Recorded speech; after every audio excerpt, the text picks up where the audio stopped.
If your strength training program has you doing deloads on a regular basis, it might be time for a better training program. I speak to intermediate guys all the time who tell me that every 4 weeks or every 5 weeks, they take a light deload week or they have a week off. Basically, they will just train as hard as possible every single week. Loads of really slow, grindy sets near failure until the fatigue basically catches up to them, and then they're forced into taking a light week. This is a terrible approach to your strength training, and in this video I'm going to share with you a better way. Using this new approach, I literally never ever deload. I train heavy year round and I never need to take a week off or take a light week.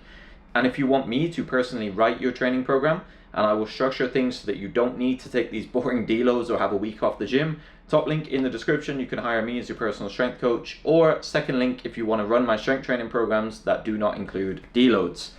So let's get straight into it.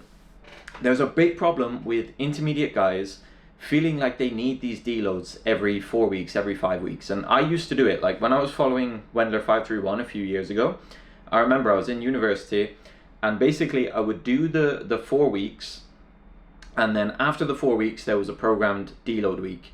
Now I'll be honest with you, I used to see the deload and on paper it was like, I don't remember exactly, it was a few years ago, but I'm pretty sure it was like work up to a couple sets at like 50% or something like that. For the first couple blocks, I went into the gym and I did it, but it just felt so heavy. Like my body felt terrible. Everything was just aching and hurting. And even like 50-60% on my back just felt so heavy. I think just because like mentally I was just checked out. I didn't want to go to the gym and do a deload. Just felt really low and sluggish the whole week. I took less caffeine. And eventually, I'll be honest, I just ended up skipping the deload week. So I'd do 4 weeks of training and then I'd almost have a week off, and then just kind of repeated this cycle. And then after the deload even, it took like a few sessions or maybe a whole week to actually get the momentum going again, get to a point where things feel sharp and technique feels fluid again. So I was almost wasting 2 weeks of training every single training block. And a lot of you guys are doing the same kind of thing. Like I have calls with intermediate guys all the time. I had a call with a guy yesterday, and he told me like, I just push really hard every week. I try and add 5 pounds, or I try and just go as hard as I can. And then basically when it feels like my body's about to give out, like I'm exhausted, my joints are hurting and stuff like that, I do a deload or I have the week off the gym, and then I come back and I try and build up again. Now the problem with this approach is, one, it tells me that your approach to getting strong is completely backwards, because you don't need to train really hard, really heavy and try and force weight on the bar in order to get stronger. That's just not a sustainable long-term approach, and it's not even how strength works. Like, you don't get stronger by adding weight to the bar, and I've made videos on this. You get stronger by applying a stress, which is lifting weights, you recover, adaptations take place, and then you're able to put more weight on the bar, okay? You don't get stronger by forcing weight on the bar. So you don't need to be training really hard, really heavy every single week, and I'll give you a better approach in a second. I'll tell you how to fix that. The second problem with this approach to deloading is you are wasting so much time doing these deloads. Like you're doing deload weeks, or you've even taken a week off the gym. And if you look at that across a whole year of training, like you are wasting a lot of weeks where you could just be productively training. If you pulled back a little bit and you didn't push so hard into that like high fatigue territory, you wouldn't need to pull back so often. You could just keep going and going, stacking productive training blocks on top of each other. And then over the course of a year, you've probably done an extra 10-12 weeks of training compared to the guy who keeps having to take a deload every 4 or 5 weeks, right? So not to mention as well, like deloads are just boring, depressing. No one wants to go in the gym and do a deload week, let's be honest. Like they're just horrible. So let me give you a better way so that you don't have to take these deload weeks anymore. So the first thing I would recommend that you do is you improve your training program so that you never push to these really high fatigue territories. Now, what do I mean by that? So a lot of you guys are just kind of, your approach is just add weight until the fatigue builds really high. Now, what I would recommend that you do is you segment your training into blocks, and what you're going to do is you're basically going to cap the block before you get to that really high fatigue period. So I'll give you a practical example using myself, and I worked with my coach to establish this, and for my clients as well. So the way that I figure out the length of a training block is I use a concept called time to peak. And all that basically means is we do 1 week of training, and we're going to keep repeating that week of training, adding weight to the bar, until we see 2 downtrends in performance, okay? So for you to understand that, let's say that we lift 225 pounds for our heaviest set of the day on week 1. Then we do 230 pounds on week 2, 235, 240, 245. This 245 pounds on week 5 feels amazing. You feel really peaked, you feel really strong. The fatigue hasn't quite hit you yet. So you push to week 6. But in week 6, that 245 pounds feels a lot harder. Maybe it jumped from an RPE 7 up to an RPE 9. So you think, okay, I'm going to try it again in week 7. And what ends up happening is you actually have to drop down to 235 pounds because, again, it felt really heavy. Fatigue is high at this point. So what we would do, we realized that week 5 was your peak. That's the week that you performed really well. Fatigue wasn't too high. And then you saw a drop off in week 6 and week 7. So what we're going to do in the next block, we're going to run it for 5 weeks. Okay, and we'll see this pattern kind of repeat. And then we can confirm our blocks need to be 5 weeks in length because that allows me to add weight to the bar every single week, see a peak in performance, but I avoid those really high fatigue weeks, week 6 and week 7, because if you push to those weeks, you're probably going to need a deload or maybe a bit of time off if you keep pushing into them. There's just no benefit. Your body can only sustain having more and more stress applied to it for a certain period of time, because if it couldn't, like, we'd all just be lifting 1,000 kilos by now if we could keep adding weight to the bar just indefinitely every single week. So basically we're just trying to monitor how many weeks can we keep putting more and more stress on our bodies before it kind of gives out and needs a deload.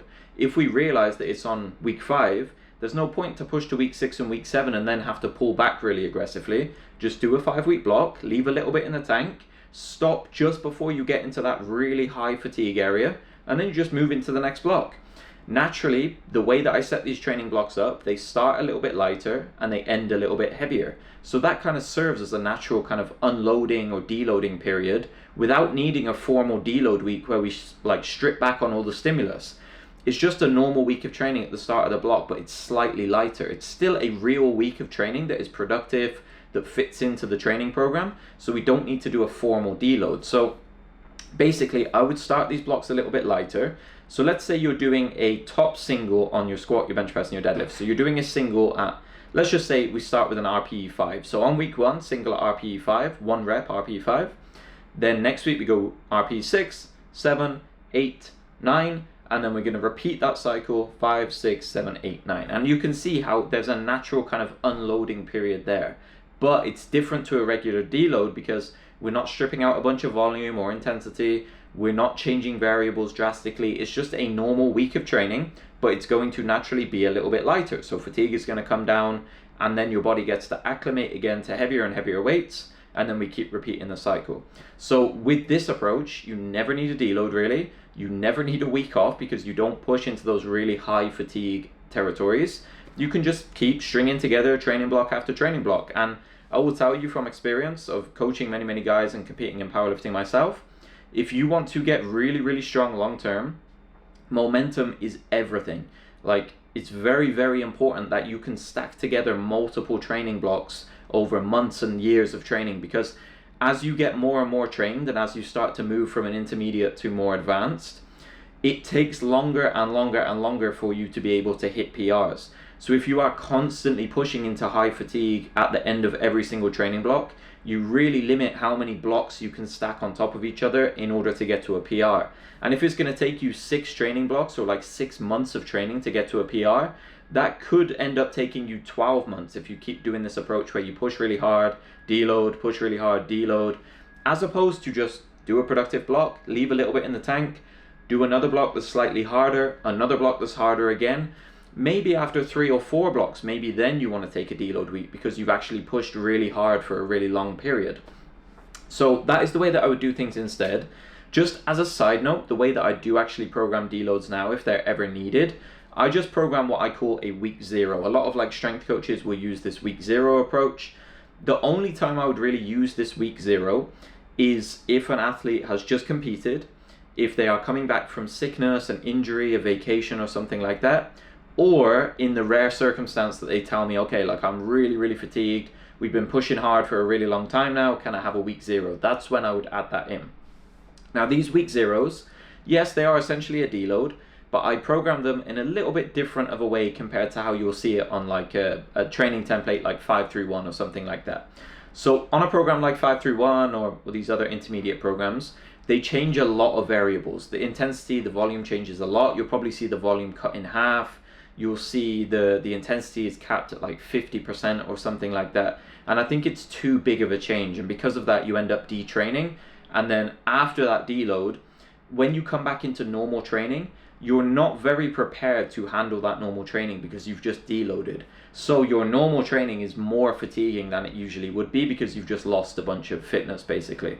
So you train excessively light, you detrain a bit, and then regular training is hard. Takes a bit of time to get back in the gear, if that makes sense. So the way that I do the week zeros, I try to make less changes. So for example, if on a normal week of training, I'm doing a single at RPE 7, 4 sets of 5 at 70%, my week 0, I might just drop out the single and just do the 4 sets of 5 at 70%. So it's not a massive change, but we're just taking that heavy top set out just for 1 week, keeping the volume the same. Then when you come back after the week 0, you're probably going to feel pretty normal, fatigue will be down, and you're ready to go into a new training block, okay? So some other tips I would give you, pro tips to kind of end out this video. I want to give you some practical advice so you can go and improve your training and not need to do all of these deloads. Is that I would recommend that just generally you train less hard overall. So if you're an intermediate guy, you train quite hard, you do a lot of sets near failure, really grindy, slow reps, I would just recommend that you, 1, stop training to failure on the squat, bench, and the deadlift, like ever, just never do it. Then I would recommend that you bring your volume work, bring the average intensity down. So if now you're probably doing like 80, 85% for sets of 3 to 5 reps, which get really hard towards the end of the set, just scale that down to 60 to 75%. That's a range that is going to allow you to train more frequently, higher qualities, you won't get so beat up, and you won't find that you need deloads so often. Then I would recommend that you figure out your time to peak. So you need to determine how long can your training blocks be, when do you see a peak in performance, and when do you kind of need to end the block so that you don't stray into that really high fatigue territory. So for myself, it's 5 weeks. For most of my clients, it's around 3 to 7 weeks. Once you can figure that out, stringing the blocks together becomes really, really easy, and you'll never need to put those deload weeks in unless you've gone through a really long period of training where you've pushed really hard and fatigue is finally high. So if you implement some of these changes, you're no longer going to need to take regular deload weeks, you won't need weeks off the gym, you're not going to feel so tired, beat up and sore, and you're not going to experience high injury risk because you're never doing training that is like kind of overreaching or really at the limits of your capabilities. Unless you're doing a competition or you're building up to a warm-up max or something like that. But most of your regular routine training does not need to be so hard that you need to do deload weeks every 4 weeks, okay? So thank you so much for watching this video. If you have any questions or comments on deloads and you want me to help you out, post a comment in the comment section down below. I also have a free intermediate training program here. Program does not include any deload weeks, so you can train for the whole year without needing to deload. Thanks so much for watching, and until next time, I'll catch you in the next video.